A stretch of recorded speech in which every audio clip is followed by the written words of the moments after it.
This is try number, I don't know, 10,000, getting this recording to work. Having some major audio issues, but I think I've got it. I think I have a solution. QuickTime has come to the rescue. So what we finished up on in class is that I had the review up to these conversions here. I'm just going to run through all this stuff one more time just to give you an idea of how these problems unfold. What we went through in class today is we talked about the basics of when you're doing polar to rectangular conversions or rectangular to polar conversions, we're only using these formulas that I have outlined right here. So the deal is I'm going from polar to rectangular in this particular example. I want to take out the r and theta stuff and I replace it with x and y. That's the process. Right now I see an r, I see a theta. We want those out.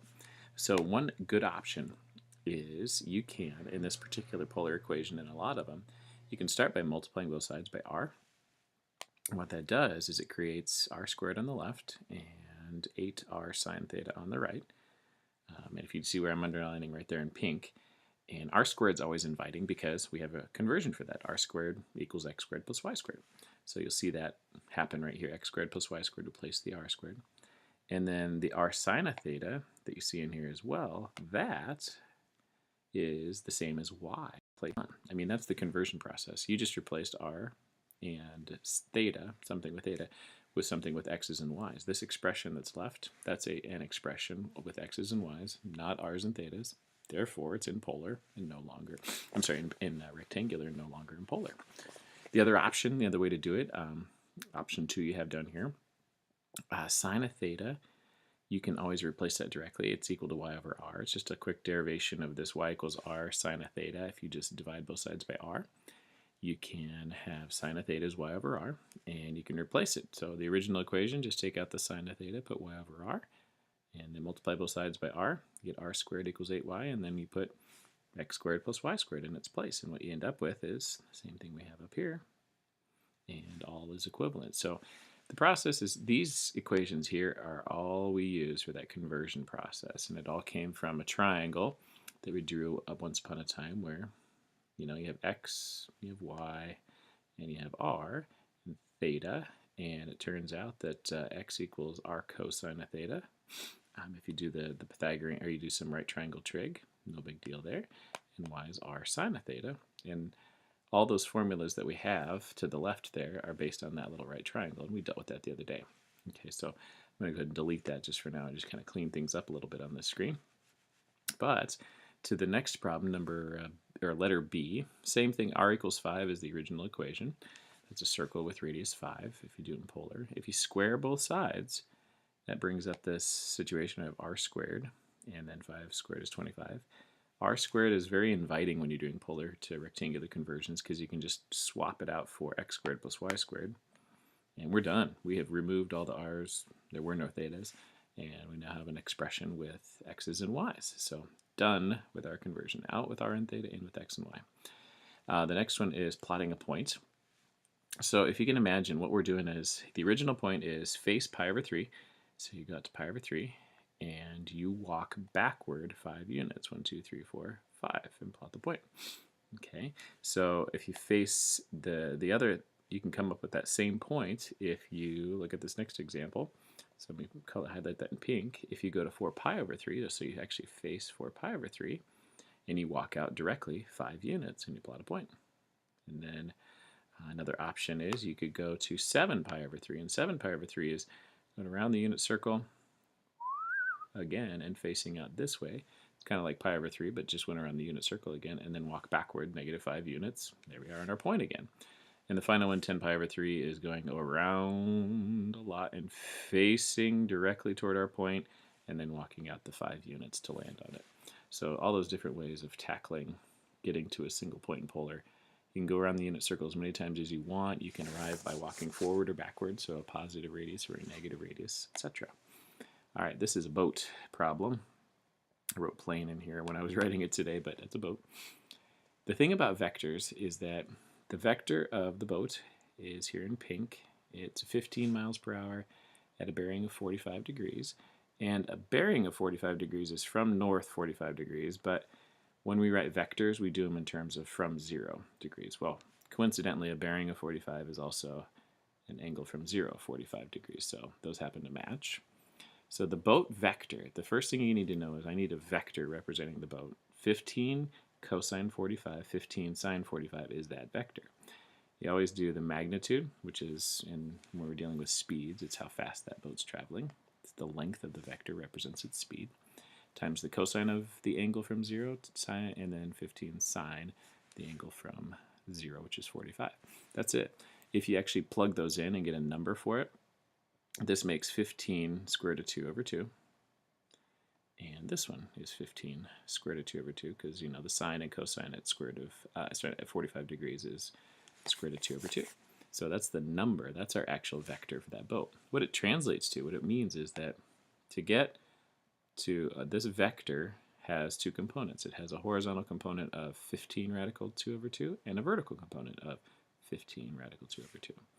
Okay, so the speed of the boat that you travel at, and if you want a number to that might help, that's 10.6. So the boat really only moves 10.6 miles per hour left to right and 10.6 miles per hour up and down, even though you're traveling at 15 miles per hour on the diagonal. It breaks up the velocity into two components. That's the boat's velocity vector. The water's velocity vector is 5 miles per hour, and the direction is 90 degrees because you're going straight north. So 5 sine 90 and 5 cosine 90 respectively. Cosine of 90 is 0, so that's 0. Sine of 90 is 1, so this ends up being 5. So those are our water vector and boat vectors. When you're combining them to see what happens, like, hey, what's the water do to the boat? You add vectors. So you just literally add their components. You add the x's, you add the y's together, and you get these results down below. That's the result vector. What it looks like in the graph is this. You put the two vectors together.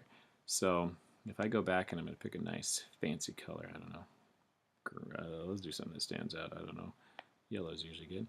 There is our boat vector. Nice boat vector, 15 miles per hour. And then there's the water vector, 15. You put them end to end. You put one on top of the other, and then you connect from the origin to the end of the second vector.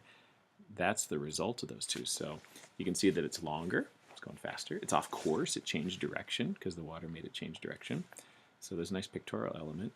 The vector of the results is, it's all about, we just want to know what's its horizontal and vertical components to make that vector. You can kind of see from the picture, it's still as a horizontal 10.6. It's also, when you add the x components, 15 radical 2 over 2 plus 0, you get 15 radical 2 over 2. When you add the y components, 15 radical 2 over 2 plus 5, you get 15 radical 2 over 2 plus 5. That's the height of this vector right here that you see in the picture. So vectors are awesome because they're pictorial. When you want to combine vectors, you just add them. The x components to x, y to y. Okay, this is a velocity vector. In vector land, when I say what's the velocity, I want the vector of the result by putting the two together. When I say what's the speed, I'm asking you how long that new vector is, and how long the vector is a little Pythagorean theorem. You got to do, remember the two vectors. The resultant vector is this one down at the bottom here. It's 15 radical 2 over 2, which is 10.6, and then the vertical component is 15 radical 2 over 2 plus 5, which is 15.6. The velocity is 10.6 squared plus 15.6 squared square rooted. That tells you how fast that now traveling. So you're in a boat going 18.86 miles per hour thanks to that little push by the water. Okay, so turning the page, get to the backside. Hope this isn't taking too long on here. The next piece is this polar graphing stuff.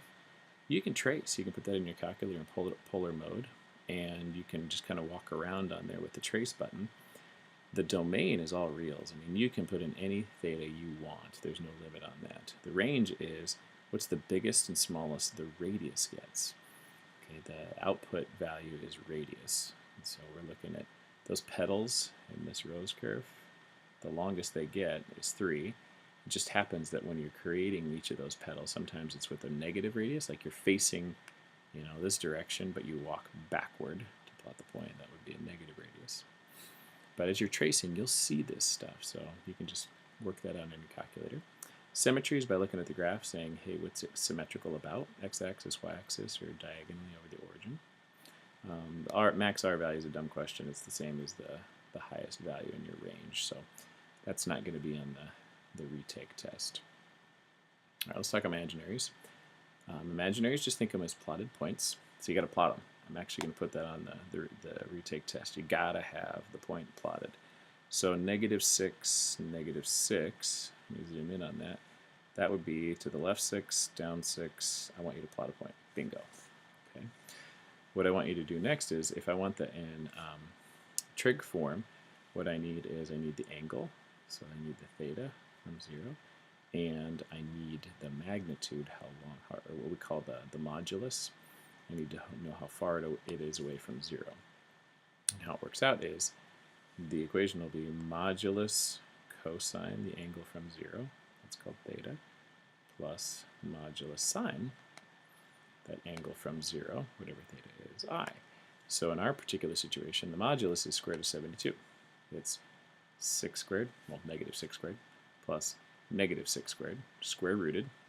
So 36 was 36, square root of 72.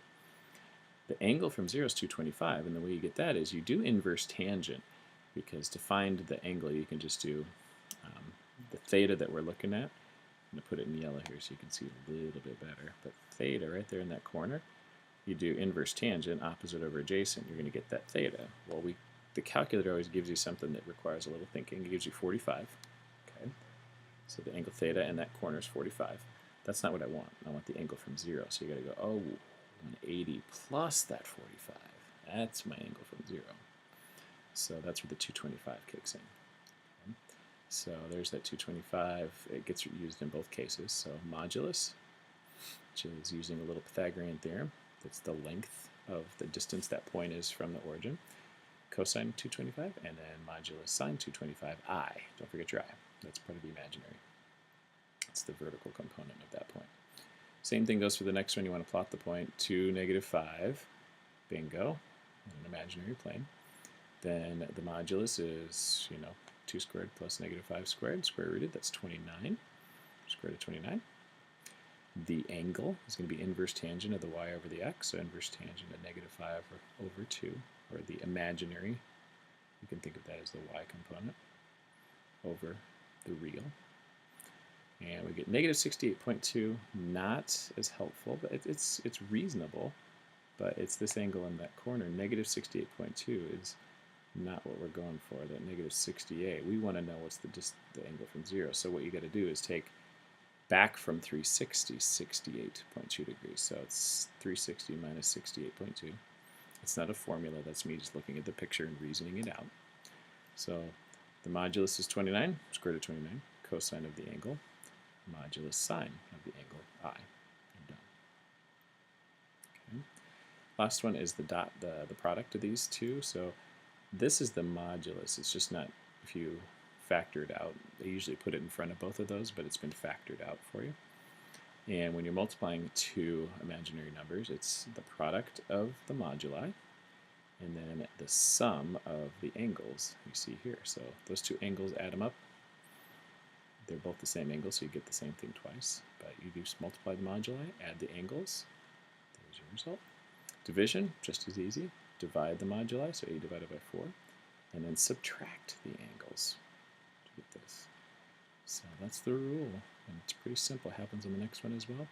Multiply the moduli, add the angles for your product. Divide the moduli, subtract the angles for the quotient. That's it. Hope that helps out a little bit. Email